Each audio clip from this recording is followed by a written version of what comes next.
Assalamualaikum warahmatullahi wabarakatuh. Pada kesempatan kali ini kita akan mempelajari tentang ruang lingkup biologi.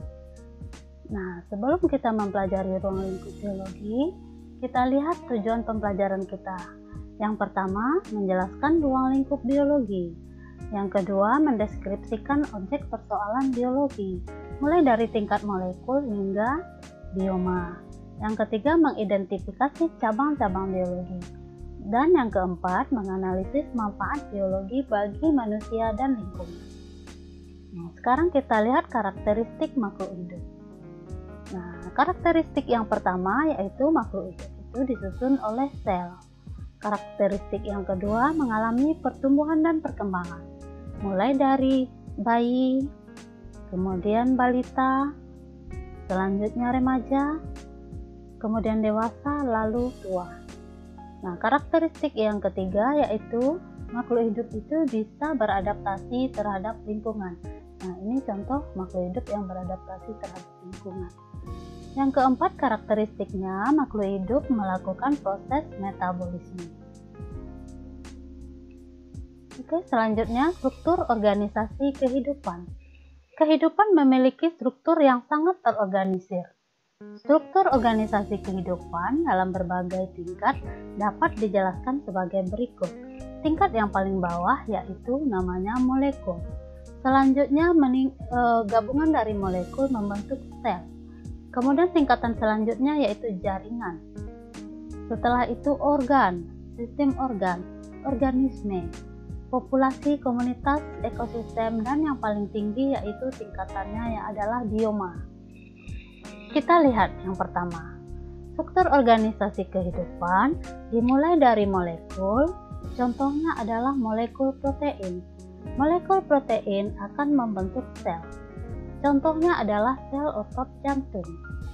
Sel otot jantung membentuk jaringan, namanya contoh organ otot jantung, jaringan otot jantung. Jaringan akan bergabung membentuk organ, namanya organ jantung. Kemudian organ jantung bekerja sama dengan organ lainnya akan membentuk sistem organ. Contohnya adalah sistem peredaran darah. Setelah sistem organ akan bergabung membentuk suatu individu. Contoh dari individu adalah seorang anak perempuan. Jadi individu ini adalah makhluk hidup yang tunggal. Satu ekor hewan atau satu batang tumbuhan atau satu orang anak perempuan. Nah, gabungan dari beberapa individu yang sejenis itu dinamakan dengan populasi. Contohnya di sini adalah sekelompok orang. Nah, setelah itu struktur organisasi selanjutnya yaitu populasi. Dan di sawah terdapat berbagai populasi. Contohnya populasi manusia, populasi hewan, populasi tumbuhan, dan sebagainya. Semua populasi ini saling berinteraksi dan terbentuklah komunitas. Nah, komunitas ini kemudian berinteraksi dengan faktor-faktor abiotik. Abiotik adalah faktor yang tidak hidup seperti suhu, intensitas cahaya, kelembaban, pH. Nah, ini disebut dengan abiotik atau faktor lingkungan. Nah, interaksi ini akan membentuk suatu ekosistem sawah. Struktur organisasi selanjutnya yaitu bioma. Hutan hujan tropis merupakan salah satu contoh bioma yang ada di dunia. Nah, apa itu bioma? Bioma adalah sekelompok hewan dan tumbuhan yang tinggal di lokasi geografis tertentu. Nah, kalau kita di Indonesia itu yang mempunyai terletak di garis khatulistiwa mempunyai nama biomanya adalah hutan hujan tropis. Nah, sementara di daerah lain tidak sama biomanya karena tergantung dari lokasi geografis tertentu. Contohnya di daerah Arab Saudi misalnya biomanya adalah bioma gurun. Itu contohnya.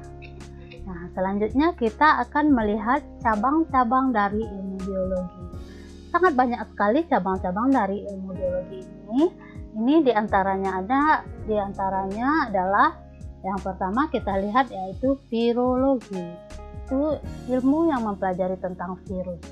Kemudian mikologi, ilmu yang mempelajari tentang jamur. Zoologi, ilmu yang mempelajari tentang hewan. Nah, zoologi ini juga nanti mempunyai cabang. Salah satu cabangnya adalah entomologi, ilmu yang mempelajari tentang serangga. Nah, selanjutnya ada namanya botani, ilmu yang mempelajari tentang tumbuh-tumbuhan. Nah, setelah itu kita lihat dampak dari perkembangan teknologi. Ada dampaknya negatif dan ada yang positif. Sekarang kita lihat dampak negatif dari perkembangan teknologi. Yang pertama adalah kerusakan ekosistem. Jadi ekosistem itu kalau tidak dikelola dengan baik dan perkembangan teknologi tidak memperhatikan lingkungan, akan terjadi kerusakan ekosistem.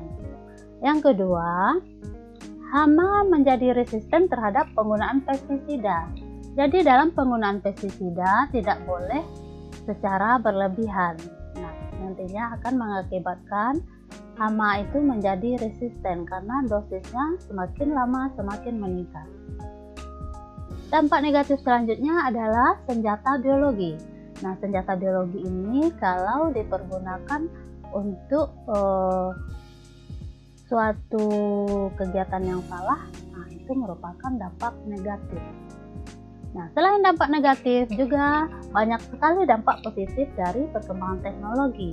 Di antaranya di bidang pertanian itu ada yang namanya kultur jaringan. Dengan ada kultur jaringan ini, kita bisa memperbanyak tanaman yang mempunyai sifat unggul dan bisa memperbanyak dalam waktu yang cepat. Yang kedua, bidang peternakan, adanya inseminasi buatan.